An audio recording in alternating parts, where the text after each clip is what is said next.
ಜೈ ಶ್ರೀಮನ್ನಾರಾಯಣ.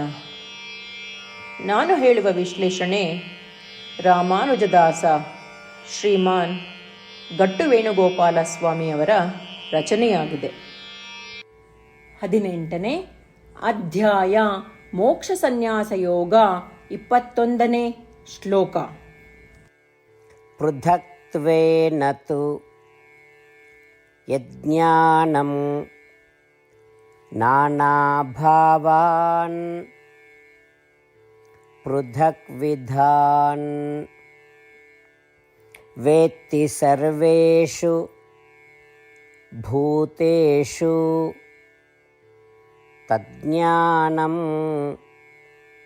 ವಿದ್ಧಿ ರಾಜಸಂ. ಓಂ.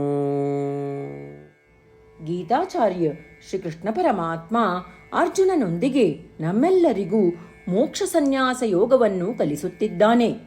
ಪರಮಾತ್ಮ ಹೇಳುತ್ತಿದ್ದಾನೆ, ಅರ್ಜುನ, ಎಲ್ಲ ಜೀವಿಗಳು ವಿಭಿನ್ನ ದೇಹಗಳು, ಬಣ್ಣಗಳು, ಗಾತ್ರಗಳು ಮತ್ತು ಗುಣಗಳನ್ನು ಹೊಂದಿವೆ. ಆದರೆ ಆ ಎಲ್ಲ ದೇಹಗಳಲ್ಲಿರುವ ಆತ್ಮಗಳು ವಿವಿಧ ಆಕಾರಗಳು, ಬಣ್ಣಗಳು ಮತ್ತು ಗುಣಗಳನ್ನು ಹೊಂದಿವೆ ಎಂದು ಭಾವಿಸುವವರ ಜ್ಞಾನವನ್ನು ರಾಜಸಿಕ ಜ್ಞಾನ ಎಂದು ಕರೆಯಲಾಗುತ್ತದೆ. ಹೀಗೆ ಹೇಳುವ ಮೂಲಕ ಶ್ರೀಕೃಷ್ಣ ಪರಮಾತ್ಮ ಶರೀರದಲ್ಲಿ ಆಗುವ ಬದಲಾವಣೆಗಳೆಲ್ಲ ಆತ್ಮಗಳಲ್ಲಿಯೂ ಆಗುತ್ತವೆ ಎಂದು ಭಾವಿಸುವುದೇ ರಾಜಸಿಕ ಜ್ಞಾನ ಎಂದು ಸ್ಪಷ್ಟಪಡಿಸುತ್ತಿದ್ದಾನೆ. ಆದುದರಿಂದ ಎಲ್ಲ ಜೀವಿಗಳಲ್ಲಿರುವ ಆತ್ಮಗಳು ಒಂದೇ ರೂಪವನ್ನು ಹೊಂದಿದ್ದು ಅದು ಜ್ಞಾನದ ರೂಪವಾಗಿದೆ ಎಂದು ಅರಿತುಕೊಂಡು ಶ್ರೀಮನ್ನಾರಾಯಣನನ್ನು ಮಾತ್ರವೇ ಆಶ್ರಯಿಸಿ ಶ್ರೀಮನ್ನಾರಾಯಣನನ್ನು ನಮ್ಮ ಜೀವನದ ಗುರಿಯಾಗಿಸಿ ನಾವೆಲ್ಲರೂ ಶ್ರೀಕೃಷ್ಣ ಪರಮಾತ್ಮನ ಮಾತುಗಳನ್ನು ಶ್ಲೋಕದ ರೂಪದಲ್ಲಿ ಹಾಗೆಯೇ ಪುನರಾವರ್ತಿಸೋಣ. ಪೃಥಕ್ತ್ವೇನ ತು ಯಜ್ಞಾನಂ ನಾನಾಭಾವಾನ್ ಪೃಥಕ್ ವಿಧಾನ್ ವೇತ್ತಿ ಸರ್ವೇಷು ಭೂತೇಷು ತಜ್ಞಾನಂ ವಿದ್ಧಿ ರಾಜಸಂ. ಗೀತೆಯ ಸತ್ವ ಮತ್ತು 8 ಭಾಷೆಗಳು. ಶ್ರೀಕೃಷ್ಣ ಪರಮಾತ್ಮ ಉಪದೇಶಿಸಿರುವ ಶ್ರೀಮದ್ ಭಗವದ್ಗೀತೆಯ ಪೂರ್ಣಸತ್ವ. ಅಧ್ಯಾಯ 18 65ರಿಂದ 70 ಶ್ಲೋಕಗಳಲ್ಲಿ 8 ಕಾರ್ಯಗಳನ್ನು ಮಾಡಬೇಕಾಗಿದೆ. ಶ್ರೀಕೃಷ್ಣ ಹೇಳುತ್ತಾನೆ, ಈ 8 ಕಾರ್ಯಗಳನ್ನು ಯಾರು ಅನುಸರಿಸುತ್ತಾರೋ ಅವರನ್ನು ನಾನು ಪ್ರೀತಿಸುತ್ತೇನೆ. ನಾನು ಆ ಭಕ್ತರನ್ನು ಎಲ್ಲ ವಿಧದ ಮಾರ್ಗಗಳಲ್ಲೂ ಸಂರಕ್ಷಿಸುತ್ತೇನೆ. ಶ್ರೀಕೃಷ್ಣ ಪರಮಾತ್ಮ ಉಪದೇಶಿಸಿದ ಭಗವದ್ಗೀತೆಯನ್ನು ಪೂರ್ಣ ಕೇಳಿಸಿಕೊಂಡ ನಂತರ ಅರ್ಜುನ ಹೇಳುತ್ತಾನೆ, ಕರಿಷ್ಯೆ ವಚನಂ ತವ. ಇದರ ಅರ್ಥ, ಕೃಷ್ಣ, ನಾನು ನೀನು ಹೇಳುವ ರೀತಿಯೇ ಮಾಡುವೆ. ಇದೇ ಕಾರಣದಿಂದ ಶ್ರೀಕೃಷ್ಣ ಅರ್ಜುನನಿಗೆ ಎಲ್ಲ ವಿಧದ ಯಶಸ್ಸು ಮತ್ತು ವಿಜಯಗಳನ್ನು ಪ್ರದಾನ ಮಾಡಿದ.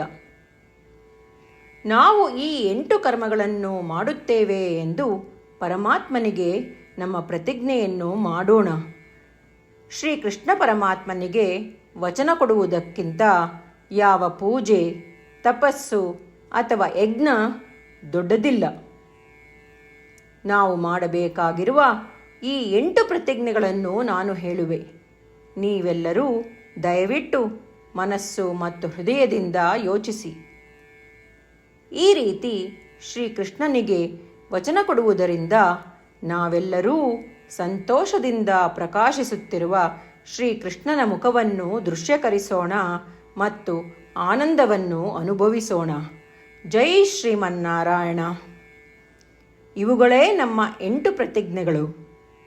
ನಮ್ಮ ಮೊದಲನೇ ಪ್ರತಿಜ್ಞೆ, ಹೇ ಶ್ರೀಮನ್ನಾರಾಯಣ, ನೀನು ಸೂಚಿಸಿರುವ ಹಾಗೆ ನಾನು ಸದಾ ನಿನ್ನ ಧ್ಯಾನ ಮತ್ತು ಚಿಂತನೆ ಮಾಡುವೆ. ನಮ್ಮ 2ನೇ ಪ್ರತಿಜ್ಞೆ, ಹೇ ಶ್ರೀಮನ್ನಾರಾಯಣ, ನೀನು ಸಲಹೆ ನೀಡಿರುವ ಹಾಗೆ ನಾನು ಸದಾ ನಿನ್ನ ಭಕ್ತನಾಗಿರುವೆ. ನಮ್ಮ 3ನೇ ಪ್ರತಿಜ್ಞೆ, ಹೇ ಶ್ರೀಮನ್ನಾರಾಯಣ, ನಾನು ನನ್ನ ಎಲ್ಲ ಕರ್ಮಗಳನ್ನು ನಿನ್ನ ಸೇವೆ ಮತ್ತು ನಿನ್ನ ಸಂತುಷ್ಟಿಗಾಗಿ ಮಾಡುವೆ.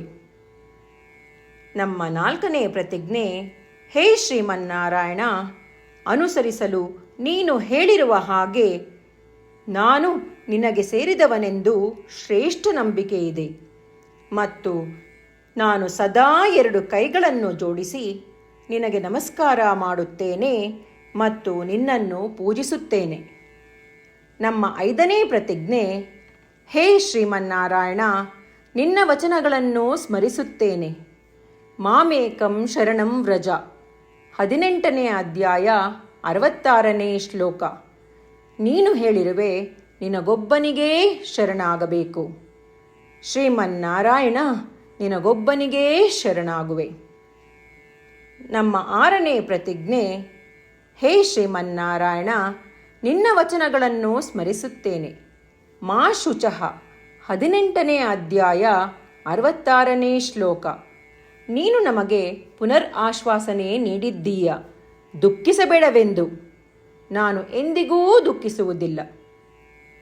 ನಮ್ಮ 7ನೇ ಪ್ರತಿಜ್ಞೆ: ಹೇ ಶ್ರೀಮನ್ನಾರಾಯಣ, ನೀನು ಶ್ರೀಮದ್ ಭಗವದ್ಗೀತೆಯನ್ನು ನಮಗಾಗಿ ಉಪದೇಶಿಸಿ ಅನುಗ್ರಹಿಸಿ ಮತ್ತು ಆಶೀರ್ವದಿಸಿದ್ದೀಯ. ನಾನು ಕನಿಷ್ಠ 1 ಶ್ಲೋಕವನ್ನು ದಿನಾ ಪಠಿಸುವೆ ಅಥವಾ ಕೇಳಿಸಿಕೊಳ್ಳುವೆ ಎಂದು ನಾನು ಪ್ರತಿಜ್ಞೆ ಮಾಡುವೆ. ನಮ್ಮ 8ನೇ ಪ್ರತಿಜ್ಞೆ: ಹೇ ಶ್ರೀಮನ್ನಾರಾಯಣ, ನೀನು ಮನುಷ್ಯ ಸಮುದಾಯಕ್ಕೆ ಗೀತೆ ಉಪದೇಶಿಸಿದೆ. ನಾನು ನಿನ್ನ ಗೀತೆಯ ದೈವವಾಣಿಯನ್ನು ಗೀತೆಯ ಅರಿವಿಲ್ಲದಿರುವ ಭಕ್ತರಿಗೆ ಪ್ರಚಾರ ಮಾಡಲು ಪ್ರಯತ್ನಿಸುವೆ. ಹೇ ಶ್ರೀಮನ್ನಾರಾಯಣ, ನೀನು ಹೇಳುವ ಹಾಗೇ ಮಾಡುವೆ. ನಿನ್ನ ಇಚ್ಛೆಯಂತೆ ನಡೆವೆ. ನಾನು ನಿನಗಾಗಿಯೇ ಶ್ರಮಿಸುವೆ. ಶ್ರೀಮನ್ನಾರಾಯಣನಿಗೆ ದಿನಪ್ರತಿದಿನವೂ ನಾವು ನೀನು ಹೇಳಿದ ಹಾಗೇ ಮಾಡುವೆವು ಎಂದು ಮಾತು ಕೊಡುವುದೇ ಶ್ರೇಷ್ಠ ಪೂಜೆ. ನಾವು ನಮ್ಮ ಅಚಲವಾದ ನಂಬಿಕೆಯಿಂದ ಅವನಿಗೆ ನಮ್ಮ ಪ್ರತಿಜ್ಞೆ ಮಾಡೋಣ. ಶ್ರೀಮನ್ನಾರಾಯಣ, ಕರಿಷ್ಯೆ ವಚನಂ ತವ. ಶ್ರೀಮನ್ನಾರಾಯಣ, ನೀನು ನುಡಿದಿರುವ ಹಾಗೇ ನಡೆವೆ. ಸರ್ವಂ ಶ್ರೀಕೃಷ್ಣಾರ್ಪಣಮಸ್ತು. ಜೈ ಶ್ರೀಮನ್ನಾರಾಯಣ. ಪೃಥಕ್ತ್ವೇನ ತು ಯಜ್ಞಾನಂ ನಾನಾಭಾವಾನ್ ಪೃಥಕ್ವಿಧಾನ್ ವೇತ್ತಿ ಸರ್ವೇಷು ಭೂತೇಷು ತಜ್ಞಾನಂ ವಿದ್ಧಿ ರಾಜಸಂ. ಓಂ. ಪೃಥಕ್ತ್ವೇನ ತು ಯಜ್ಞಾನಂ ನಾನಾಭಾವಾನ್ ಪೃಥಕ್ವಿಧಾನ್ ವೇತ್ತಿ ಸರ್ವೇಷು ಭೂತೇಷು ತಜ್ಞಾನಂ ವಿದ್ಧಿ ರಾಜಸಂ.